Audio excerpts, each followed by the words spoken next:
Jaeger Wise has written a fantastic book called Wild Brews. This book essentially explores using wild yeast to create fantastic flavors in your home brews. One yeast she mentions is something called Kveik. Actually pronounced Kveik, but I'm just going to call it Kveik because my brain can understand that a little bit better. So today we're going to talk about Kveik, the perfect yeast for beginner brewers. The recipe I'm taking out of her book is her Kveik New England IPA. I'm not going to tell you what that recipe is because I think it's a bit rude if I just take her recipe and tell you. Thing is, she uses a lot of oats in this recipe. Every time I've used oats, it's made my beer come out kind of gross. So instead of using rolled oats for that body and texture, I'm actually going to use Gladiator malt. It just has a fantastic taste and it gives the beer a really, really good creamy head. To my surprise, I didn't think my home brew shop would have malted wheat or malted oats. He had both of those things, so I could almost follow this recipe perfectly. The one thing that was missing was probably the most important thing, which this video is about, is the Kveik yeast. He didn't have any. So instead of Kveik, even though the video is about this, I know it sounds just a little bit weird, me making a video about a yeast and not using that actual yeast, I'm going to be using Cellar Science's hazy yeast instead. Honestly, just read the packet and I was like, that's all the flavors I need, which is literally citrusy, fruity, tropical, to make this New England IPA. Even though my home brew shop didn't have Kveik yeast, I highly recommend using Voss. Voss is the most common one that you'll see around. I'm going to start with a strike temperature of 72 degrees, and hopefully once I've added in my mash, that drops down to 68 degrees. We've got a temperature of 66 degrees. I'll raise it up to 68 and we're going to leave that mashing for an hour. I'm going to follow Jaeger's way of making her brew, but what she does is actually steeps it for an hour and then sparges after. So I don't even really need to stir it. The reason Kveik is fantastic for new home brewers is because it's very efficient and it's a very safe yeast to use. Kveik's really, really efficient, so you can brew quite quick, you can ferment quite quick. To quote the home brew shop owner, Corey wants to ferment fast. It can get up to temperatures of 40 degrees Celsius. That is hot. So if you live in a hot climate, Kveik is the yeast for you. It comes from Norway. Kveik essentially is another word for yeast. Farmers used to store it on logs of wood so they could reuse it in the next batch of beer. And that's all the fun facts I have about that yeast. I am doing a bit of my own spin on Jaeger's recipe. Main reason is her beer goes up to about 7% in alcohol. That's just way too high for me personally. So I'm gonna aim for about 5%. I think I'd be pretty happy with that, even though the BJCP says it has to be about 6.2 to 8% for a New England IPA. A couple of other things I've changed. She's dry hopping with about $40 worth of hops. I just can't justify that by putting them in. That's an insane amount. So I'm actually halving that. $20, absolutely fine. She really loves Simcoe, so I'm going to copy her. I've never used Simcoe before, and I'm using a New Zealand hop called Nelson Sauvignon. We're aiming for citrusy flavors. For her hop profile, she uses Citrus, Simcoe, and Cascade. I'm definitely going to copy the Cascade and Simcoe because I've never used these hops before. I'm going to boil with Citra, and then I'm going to do a flame out hop, which also I've never done before, so I'm excited for that. And then I'll dry hop with Nelson Sauvignon and Simcoe. Great stuff. I think the yeast that Cellar Science has made is actually quite fantastic for beginners as well. I know this video is about Kveik, but some of the things that this yeast is really good for, it comes with yeast nutrient with the yeast itself, so that's just going to excite it a bit more. You don't have to worry about oxidizing the yeast. To quote the back of the packet, Cellar Science hazy yeast is designed to be sprinkled directly into the surface of your work with no oxygenation needed in the initial fermentation. Our aerobic aeration process makes this possible with creating dry yeast with high viability and high sterile levels. Hazy yeast is preloaded with essential nutrients to ensure a successful complete fermentation. Now where Kveik might ferment really quickly, I reckon this is going to take about 7 days. We'll see. I am going to be using my pressure fermenter, except I'm not going to put it under pressure. I think that's more designed for lagers and specific styles of yeast. We're doing something beginner. Most beginners don't have a pressure fermenter. I've never used Cascade before, but I would describe it as really... kind of smells like mandarin. Like the peel of a mandarin. This was the part I was really not looking forward to because I have to move my brew bag into my sparge pot, except my extractor fan's kind of in the way. And I know I'm just going to make a mess. The temperature of my sparge water is 78 degrees. That's not too but oh no, that's heavy.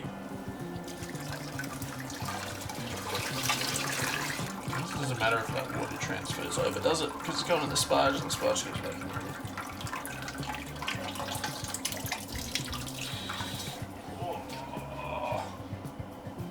Only spout a wee bit. Now just stir this for 10 minutes. Me poor arms. So while I get this over here onto the boil, we're gonna stir this until my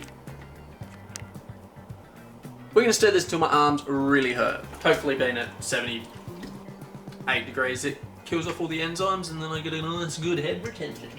I assume that's how that works. I don't actually know.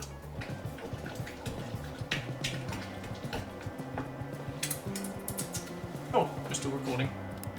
Sparge is probably not going to work properly because it's dropped down to 68 degrees. Good one. Stick to me like caramel.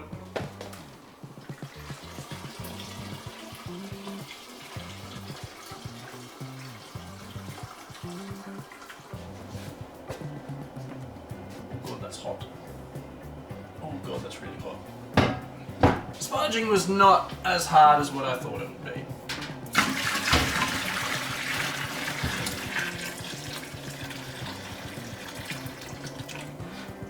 Pre-boil gravity. My pre-boil gravity is supposed to be 1.045, so hopefully I hit that. I can already tell this is going to be a very, very, very light beer. 1.035. So my pre-boil is definitely 1.035. Hopefully after the boil it goes down to up to, it's on my phone, 1.053 is the OG we're aiming for. Yeah, should be right. I gotta say, the worst thing about doing big brews is how long it takes to boil, but in goes Citra. Smells good.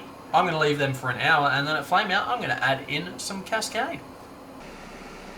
And now they're at flame out, Cascade's going in for 20 minutes. You going in? Yeah. Don't go forward anymore. You don't miss any?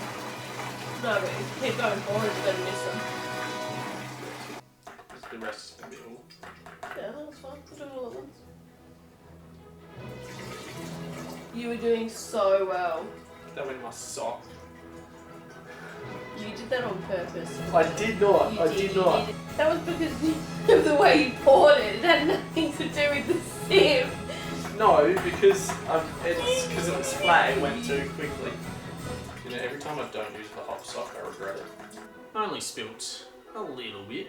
Really important at this stage. Just pretend I'm using Kveik yeast. To add to my neighbour. I am loving this colour because that means it's gonna hopefully end up really orange and like tropically looking. I love it when they've got that nice beautiful tinge of orange and that a magnificent flavour. In she goes. Don't need to shake it because apparently it doesn't need aeration. Now, preemptively, before I put this all in here, I did a quick gravity check. It's 1.046. That's not too bad. It's a bit less than what I thought. I was aiming for 1.052, I think. So the fermentation is. So if it's got a really low final gravity, it might be higher than I actually expect. But see you in a couple of days. So all my yeast is settled right down the bottom now. So I'm assuming fermentation's finished. I'm not actually going to test it. I've got a huge concoction of different hops. I'm using Nelson Sauvignon, Simcoe, and the rest of my Eclipse hops. I normally aim for about 10 to 15 grams per litre for a dry hop, so there's about 160 grams of hops in here, roughly. I've purged my hop cone here with CO2, so hopefully there's no oxygen in there going straight into the yeast.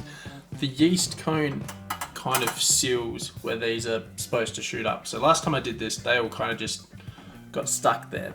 I haven't pressurized this, but I have pressurized that. So hopefully when I drop the butterfly valve, all the hops shoot up straight through the yeast keg. Let's see how we go with that.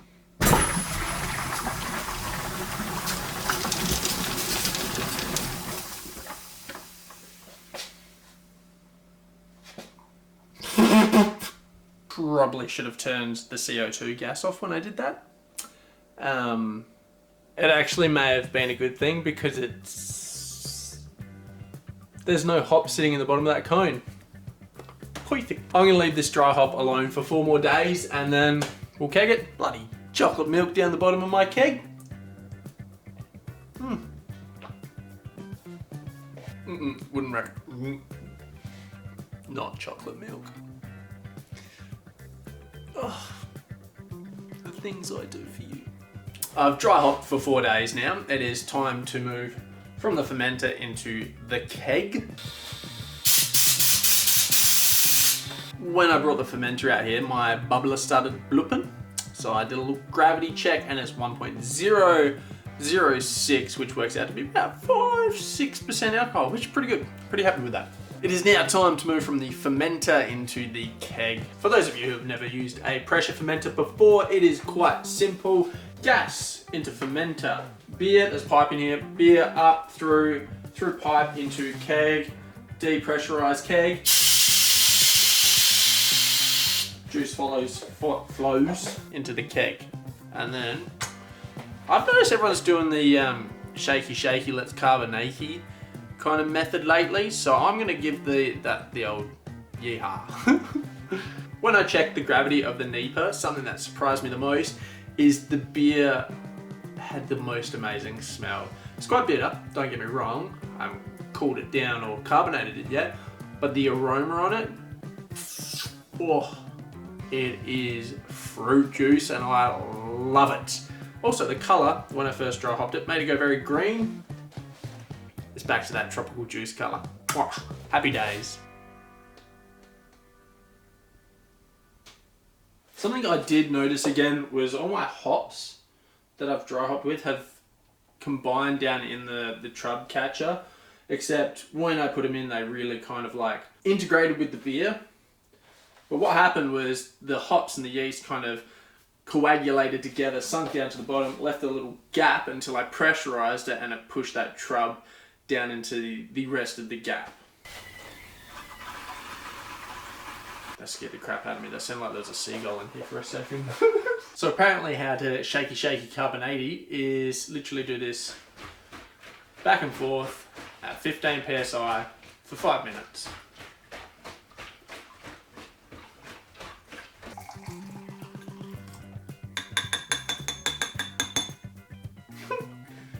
It worked. Am I surprised? Yes. Was it worth it? It smells really good. Look at the color as well. Like, I thought it would be a little bit darker, but it's quite actually pineapple juice, I'd say the color is. I get to review this on the day I kegged it. How good is that? Even the head's sticking around. It's not cold. Taste. It didn't work. It's not carbonated. Ooh, that's really bready. It's got a little bit of fizz, so it kind of worked. Lingering bitterness, I guess, I'd say. Yeah, lingering bitterness would be better cold. Really like the smell. The smell on this is wicked.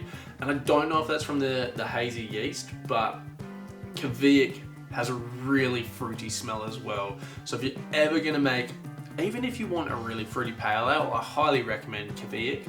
I know I didn't use it, but it is a really good yeast and I highly recommend it to you. And I also recommend getting yourself a tool, which is this tool right here. I hope to see you again very soon. Cheers! My guy, if this was a candle, I'd be a happy man.